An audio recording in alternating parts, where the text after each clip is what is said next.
கழக நிர்வாகி தொண்டர்கள் ஆதரவோடு எனக்கு இந்த வாய்ப்பை கொடுத்திருக்கிறீங்க.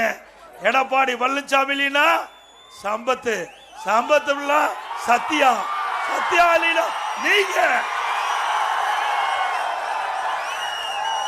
இப்ப உங்க மாதிரி தாங்க நானும் தலைவர் பேச்ச கேட்டு கையாட்டி ஓசி கத்தி வேலை படிப்படியாக வந்திருக்கிறேன். வேற எந்த கட்சியா வர முடியுமா? வர முடியுமா? அப்ப இந்த கட்சி தான் சுதந்திரமா செயல்படுகிற கட்சி. பொன்மனச்செம்மல் புரட்சி தலைவர் எம்ஜிஆர், இதயம் புரட்சி தலைவி அம்மா, இருவரும் தலைவர்கள் நாட்டு மக்களுக்கு நன்மை செய்ய வேண்டும் என்று இந்த கட்சியை தொடங்கி நடத்தி வந்தார்கள். அதன் வழியில தான் நாங்களும் அரசாங்கத்தை நடத்தினோம். 4 வருஷம் 2 மாசம் சிறப்பான ஆட்சி தந்தமல்ல. நல்ல கட்சி, நல்ல ஆட்சி. இது அண்ணா திமுக தான் கொடுக்க முடியும். திமுக சொன்னா கார்பரேட் கம்பெனி. கருணாநிதி, திரு கருணாநிதி, அதுக்கு பிறகு திரு ஸ்டாலின், அதுக்கு பிறகு உதயநிதி ஸ்டாலின், இப்போ இன்பநிதி வந்துட்டார். எந்த நிதி வந்தாரு? ஆக என்ன தமிழ்நாடு பட்டா போட்டு கொடுத்துருக்குதா குடும்பத்துக்கு? ஏன் இங்க இருக்கிறீங்களா முதலமைச்சர் கண்ணு தெரியாதா?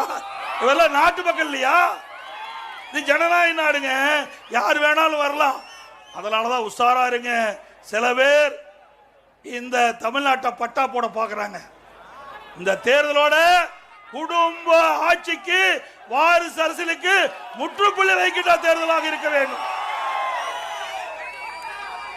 அது மட்டுமல்ல, இந்தியாவில் மன்னர் ஆட்சி ஏற்கனவே ஒழிக்கப்பட்டு விட்டது.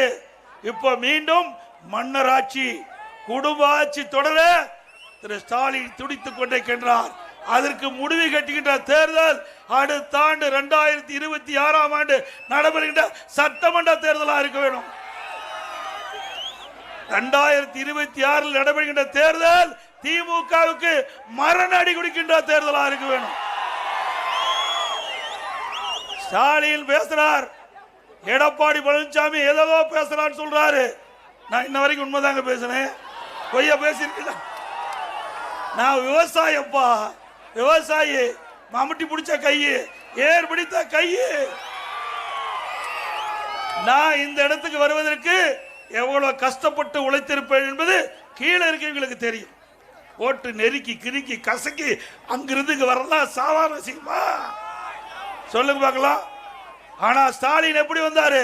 ஐயப்பா திமுக தலைவர், ஐயப்பாக முதலமைச்சர், சொகுசா அப்படியே வந்து பதவி வாங்கிட்டேன். அண்ணா திமுக நான் அப்படி அல்ல. கிளைக்கழக செயலாளர், ஒன்றிய பொறுப்பு பொதுச் செயலாளர், அதே போல எம்எல்ஏ, எம்பி, அமைச்சர், பிறகு உங்களால முதலமைச்சர். திரு ஸ்டாலின் அவர்களே, நீங்க சொகுசா பதவிக்கு வந்தவங்க. நான் உழைத்து படிப்படியா மக்களோடு மக்களாக பணியாற்றி மக்களுடைய கஷ்ட நஷ்டம் துன்பம் வேதனை அத்தனையும் இணைந்து அவருடைய உள்ளத்தை புரிந்து இந்த நிலைக்கு உயர்ந்திருக்கிறேன். அதனாலதான் 4 ஆண்டு 2 மாத காலம் சிறப்பான ஆட்சி நாட்டு மக்களுக்கு தர முடிஞ்சது. உங்களால ஆட்சிக்கு வந்து 50 மாத காலம் ஆகுது. என்ன நன்மை செஞ்சிருக்காங்களா? ஒன்னும் கிடையாது. உதயநிதி ஸ்டாலினை துணை முதலமைச்சர் ஆக்கியிருக்க, அதுதான் திமுகவுடைய சாதனை. வேற என்ன சாதனை பண்ண? மீறி கேட்டா 1000 ரூபாய் கொடுத்தேன். என்ன உங்க அப்பா வீட்டு பணத்தை எடுத்தா கொடுத்த? அரசாங்க பணத்தை எடுத்து கொடுக்கிற, அதுவும் கடை வாங்கி கொடுக்கிற. இந்த கடை யாரு கட்டுறது? நீங்க தான் கட்டணும். வேற யாரு கட்ட போறா? அதுவும் 28 மாசம் குடும்ப தலைவிக்கு மாதந்தோறும் உரிமை தொகை 1000 ரூபாய் கொடுக்கல. சட்டமன்றத்தில் பல முறை ஸ்டாலினை எச்சரிச்சோம். ஏன் நீங்க கொடுக்கல? வாக்குறுதி கொடுத்தீங்க 2021 சட்டமன்ற பொதுத் தேர்தல் போல. ஏன் நீங்க அந்த வாக்குறுதியை நிறைவேற்றல? ஏழை மக்கள் ஏமாற்றி வாக்குகளை பெற்று ஆட்சிக்கு வந்த பிறகு ஓட்டு போட்ட மக்களை மறந்துட்டீங்க. 28 மாசம் போராடி இந்த 1000 ரூபாய வாங்கி கொடுத்தோம். இப்ப என்ன சொல்றாரு? ஒரு வாரத்துக்கு முன்பு மேலும் 30 லட்சம் பேருக்கு கொடுக்கிறேன், விதியை தளர்த்தி கொடுக்கிறேன். 52 மாசம் போயாச்சு, இன்னும் 8 மாசம் தான் இருக்குது. எதுக்காக கொடுக்கிற? மக்கள் பிழைக்கிறதுக்காக கொடுக்கல, அந்த பெண்கள் துன்பப்படுவதற்காக கொடுக்கல. அடுத்த ஆண்டு தேர்தல் வர இருக்குது, அதுக்கு அந்த மக்களிடத்திலிருந்து ஓட்டுக்களை பெற வேண்டும், அதற்காக கொடுக்கறேன்னு சொல்றீங்க. நியாயமா?